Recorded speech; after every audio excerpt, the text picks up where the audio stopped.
Okay आज हम जी बात करेंगे कि हमने एग्री और डिसएग्री टास्क के इंट्रो को कैसे इम्प्रेसिव बनाना है और हमने कैसे कम्प्लेक्स स्ट्रक्चर्स यूज़ करनी है। ओके सबसे पहले हम इसका फॉर्मेट देख लेते हैं।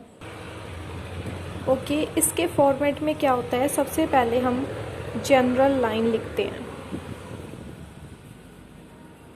जनरल लाइन को हम हैज़ बीन प्लस ING लगाकर लिख सकते हैं, has been plus ING। Okay next is while the question rises।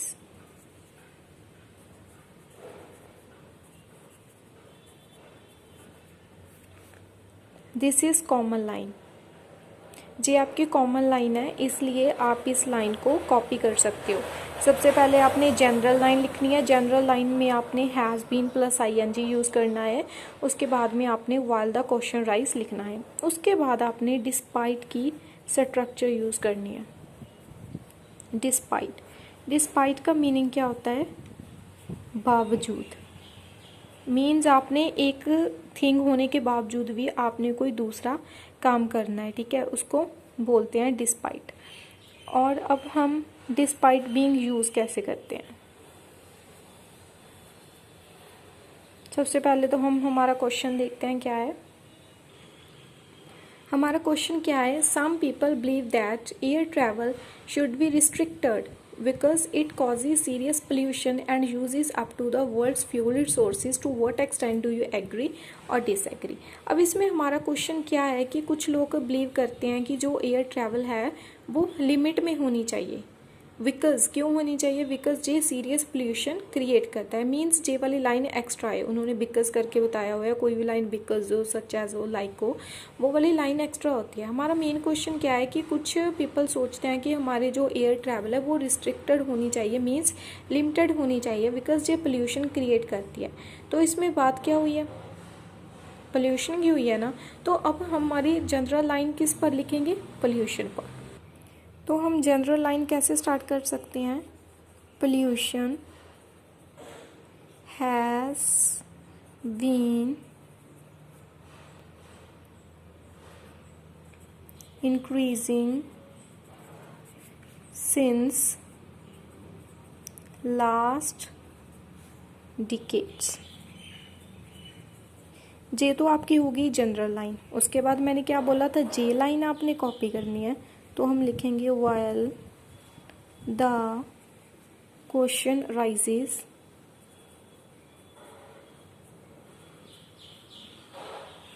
while the question rises। उसके बाद हमने डिस्पाइट यूज़ करना है। और अब हमने इसमें डिस्पाइट यूज़ कैसे करना है? ओके हमारी स्टेटमेंट थी some people believe that air travel should be restricted because it causes serious pollution. Okay अब हमारा इसमें मेन टॉपिक क्या है? Air travel. जो एयर ट्रैवल है वो रिस्ट्रिक्ट होनी चाहिए। एयर ट्रैवल क्या है? एक ट्रांसपोर्ट है ना, ट्रांसपोर्टेशन है ना। अब ट्रांसपोर्टेशन तो एक नहीं होती, वेरियस काइंड की होती है ट्रांसपोर्टेशन। ट्रक भी हो सकता है, कार भी हो सकता है। तो मीन्स एक ट्रांसपोर्टेशन नहीं हो सकती। तो हम क्या लिख सकते हैं? Despite being various transportation. Despite being various transport system लिख सकते हैं। Various transport system ranging from. अगर आप रेंजिंग फ्रॉम वर्ड यूज़ करोगे ना, जो बहुत अच्छी स्कोरिंग का वर्ड है, तो आपको रेंजिंग फ्रॉम एक बार तो टास्क में यूज़ करना ही चाहिए। रेंजिंग फ्रॉम क्या लिख सकते हैं? कार टू बस, कुछ भी लिख सकते हैं।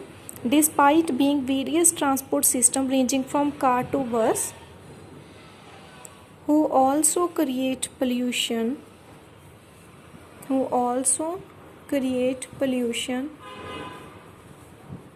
उसके बाद हमने बीदर की स्ट्रक्चर यूज़ करनी है। अगर आपका क्वेश्चन एक्टिव में है तो आप पैसिव में बना देंगे, पैसिव में है तो हम एक्टिव में बना देंगे। ओके तो हम इसमें क्या लिख सकते हैं? Whether air travel should be limited और नॉट। अब हमारा क्वेश्चन था कि some people believe that air travel should be restricted, कि जो एयर ट्रैवल है वो रिस्ट्रिक्टेड होनी चाहिए। तो हमने इसमें क्या किया, सबसे पहले हमने हैज़ बीन स्ट्रक्चर लगा दी, pollution has been increasing since last decades. उसके बाद जे लाइन हमने कॉपी करनी है, while the question rise despite being. Despite को हमने कैसे यूज़ करना है कि सबसे पहले हमने ये देखना है कि उसमें बात क्या हो रही है। एयर ट्रैवल की बात हुई है, एयर ट्रैवल अब एक तो नहीं है, वेरियस होते हैं, इसलिए हमने लिख लिया despite being various transport system ranging from car to bus who also create pollution.